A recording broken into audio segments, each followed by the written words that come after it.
Hoy nos embarcamos en una reflexión que toca lo más esencial de lo que somos como seres humanos: nuestro diseño, nuestras relaciones y el propósito por el cual fuimos creados. A veces, en medio del ritmo acelerado del mundo moderno, olvidamos que no estamos aquí por casualidad.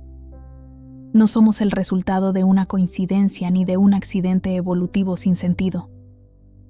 Nuestra existencia tiene intención, tiene peso eterno, y fue diseñada por un Dios que se deleita en crear con amor y sabiduría. Para comenzar, vamos a leer un pasaje fundamental que servirá como columna vertebral para este video. Génesis 1, 26-28. Dice así: Entonces dijo Dios: Hagamos al hombre a nuestra imagen, conforme a nuestra semejanza, y señoree en los peces del mar, en las aves de los cielos, en las bestias, en toda la tierra, y en todo animal que se arrastra sobre la tierra. Y creó Dios al hombre a su imagen. A imagen de Dios lo creó. Varón y hembra los creó. Y los bendijo Dios, y les dijo: Fructificad y multiplicaos, llenad la tierra y sojuzgadla. Este es uno de los textos más profundos de toda la Escritura, porque en estas pocas líneas se encapsula la esencia del ser humano según la mente divina. Y es justo ahí donde surge la gran pregunta que guiará nuestra conversación de hoy. ¿Por qué Dios nos creó como seres relacionales y con un propósito? ¿Qué significa, en la práctica, haber sido hechos a imagen de Dios? ¿Cómo se manifiesta eso en nuestras relaciones cotidianas, en nuestro trabajo, en la forma en que amamos, servimos y construimos? Este video tiene como objetivo acompañarte en esa búsqueda. Vamos a explorar cómo el diseño original del hombre y la mujer, tal como lo presenta la Biblia, sigue siendo profundamente relevante hoy, en medio de una sociedad que ha confundido identidad con apariencia y propósito con éxito superficial. Si alguna vez te has preguntado ¿por qué estás aquí? ¿O qué sentido tiene tu historia? Quédate conmigo. Tal vez hoy puedas ver tu vida con una nueva claridad, no desde el cansancio o el vacío, sino desde la luz que proviene del corazón mismo de Dios, diseñados a imagen de Dios. Todo comienza con una afirmación que ha resonado a lo largo de los siglos y sigue confrontando nuestro entendimiento sobre quiénes somos. Fuimos creados a imagen de Dios. Esta no es una frase poética sin más. Es una verdad profunda que nos otorga identidad, dignidad y propósito. En Génesis 1:26 leemos que Dios dijo: Hagamos al hombre a nuestra imagen, conforme a nuestra semejanza. El uso del plural en este versículo no es un accidente gramatical, es una ventana a la realidad trinitaria de Dios. Padre, Hijo y Espíritu Santo han vivido desde la eternidad en una comunión perfecta de amor, unidad y propósito. Y fue desde esa comunión que decidieron crear al ser humano. Este hagamos revela algo fundamental. El ser humano nace del seno de una relación perfecta. No fuimos creados en soledad ni por un Dios distante. Fuimos pensados desde una comunidad divina. Por eso, llevamos en nuestro interior el anhelo profundo de pertenencia, de amar y ser amados, de conocer y ser conocidos. No es una debilidad humana, es un reflejo divino. El deseo de conexión no es un error de fábrica, es una marca del Creador. Además, ser hechos a imagen de Dios implica más que solo una capacidad relacional. Nos habla de una dimensión moral, espiritual e incluso creativa. Tenemos la capacidad de amar con intención, de buscar la justicia, de cuidar, de construir, de imaginar. Dios nos confió dominio sobre la creación, como lo expresa el versículo 28, señoread sobre los peces del mar. Este mandato no es autoritario, sino responsable. El dominio que Dios otorga es un llamado a la mayordomía, a cuidar de lo creado con el mismo corazón que Él tiene por su obra. Otra característica de esa imagen divina es nuestra capacidad de relación, tanto con Dios como entre nosotros. En Génesis 2:18, Dios observa algo por primera vez como no bueno, que el hombre esté solo. Aunque Adán vivía en el Edén, rodeado de belleza y en comunión con Dios, faltaba algo, alguien semejante con quien compartir su humanidad. Este detalle muestra que la relación con otros seres humanos también forma parte de la plenitud que Dios diseñó para nosotros. No basta con tener recursos o éxito. El alma humana florece en la conexión sincera.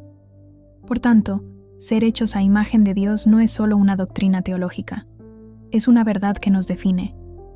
Nos invita a vivir conscientes de que llevamos en nosotros una chispa del carácter divino. Nos llama a vivir en relación, a actuar con responsabilidad y a buscar siempre el reflejo de nuestro Creador en la forma en que tratamos al mundo, a los demás y a nosotros mismos. Diseñados para relación. Desde el principio, Dios no solo creó al ser humano con la capacidad de relacionarse, sino con la necesidad y el propósito de hacerlo. Después de formar a Adán del polvo de la tierra y soplar en él aliento de vida, Dios pronuncia una declaración poderosa en Génesis 2:18. No es bueno que el hombre esté solo. Este es un momento revelador. Hasta entonces, todo lo que Dios había hecho era calificado como bueno, o incluso muy bueno. Pero aquí, por primera vez, algo no es como debería ser. La soledad del hombre no refleja la naturaleza de Dios, que es comunión perfecta. Fue entonces cuando Dios formó a la mujer, no como un duplicado, sino como una compañera complementaria. Génesis 2, 21-24. Narra esta creación con una ternura y profundidad que sobrepasa lo físico. Dios toma de la costilla de Adán y de ella forma a Eva, mostrando unidad en origen, igualdad en valor y distinción en función. El hombre exclama al verla: «Esto es ahora hueso de mis huesos y carne de mi carne». Aquí no hay jerarquía ni competencia, sino reconocimiento y celebración del otro. La Biblia afirma: «Serán una sola carne», expresión que abarca una unidad física, emocional y espiritual. Este diseño de relación tiene una aplicación directa en el matrimonio, pero no se limita a él. El modelo de unidad y amor se extiende a todas las formas de relación humana: familia, amistad, comunidad.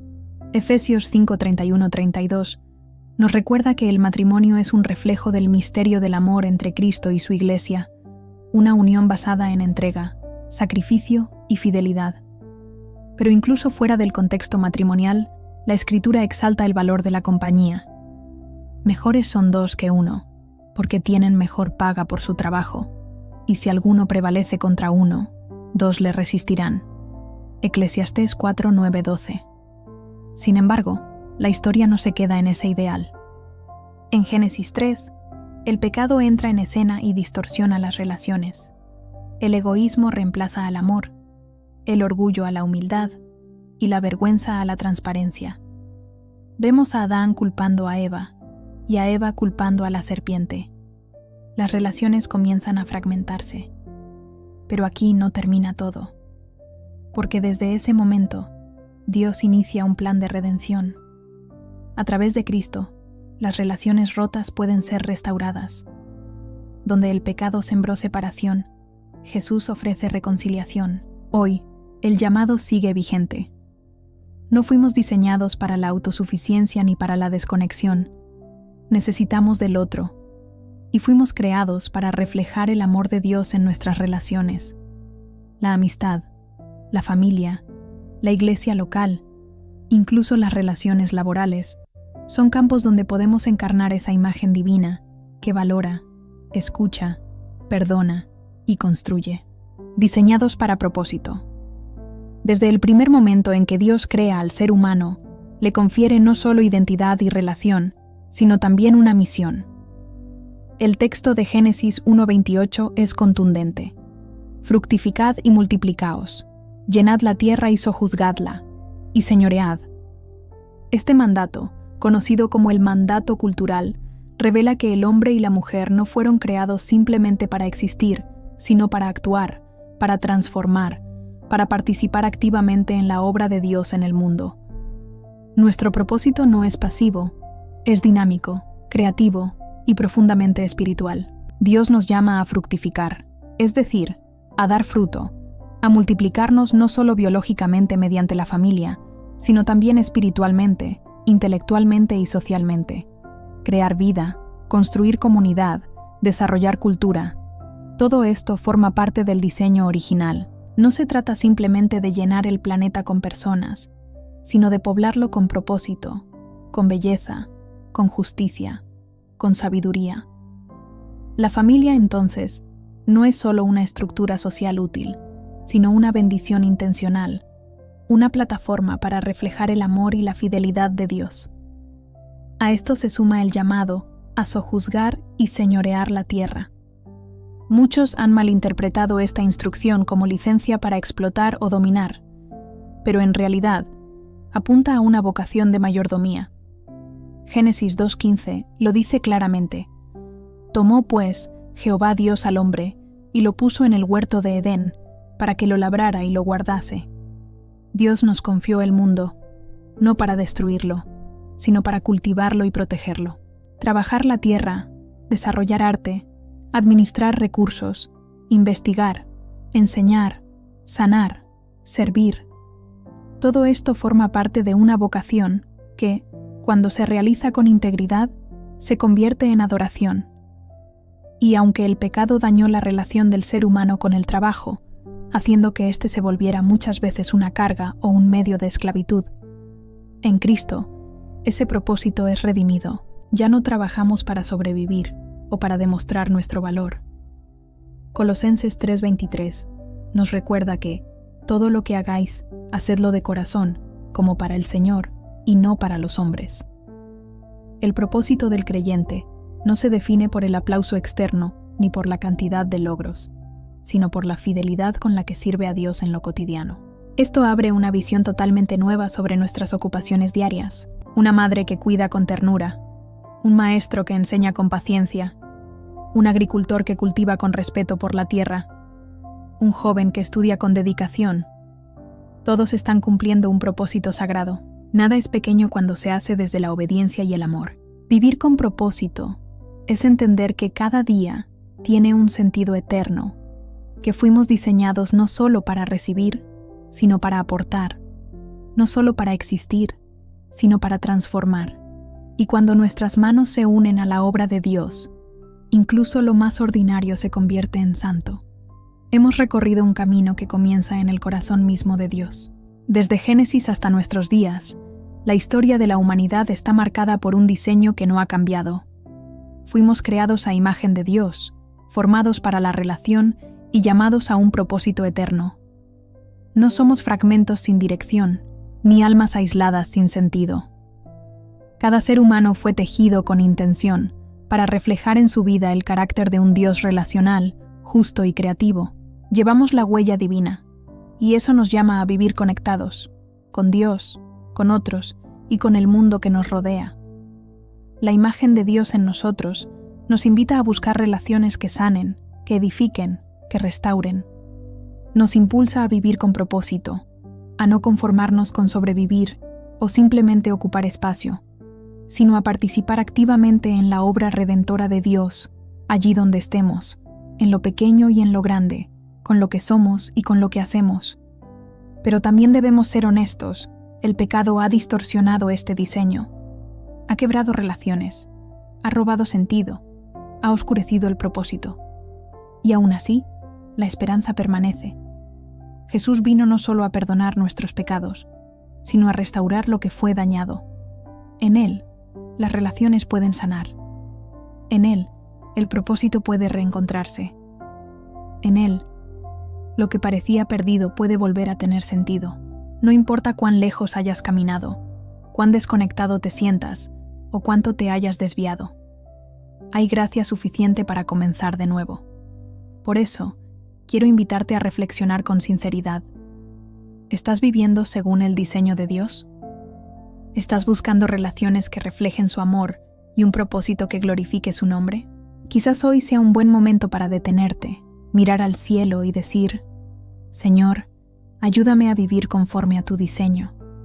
Restaura lo que el pecado ha dañado en mí. Dame tu propósito y tu dirección. Si lo deseas, puedes hacer esta oración en tu corazón. Dios, reconozco que me has creado con intención. Gracias por formarme a tu imagen. Perdona mis pecados y restaura en mí tu diseño. Ayúdame a vivir en relación contigo, con los demás, y con un propósito que glorifique tu nombre. En el nombre de Jesús. Amén. Me encantaría saber de ti. ¿Cómo ves el diseño de Dios en tus relaciones o en tu vocación? ¿Qué parte de este mensaje tocó tu corazón? Déjalo en los comentarios. Y si este contenido fue de bendición para ti, suscríbete al canal, activa la campanita para recibir más enseñanzas como esta y compártelo con alguien que lo necesite. Que el Señor te bendiga y te guíe a vivir como fuiste creado, con propósito y en relación. Hasta pronto.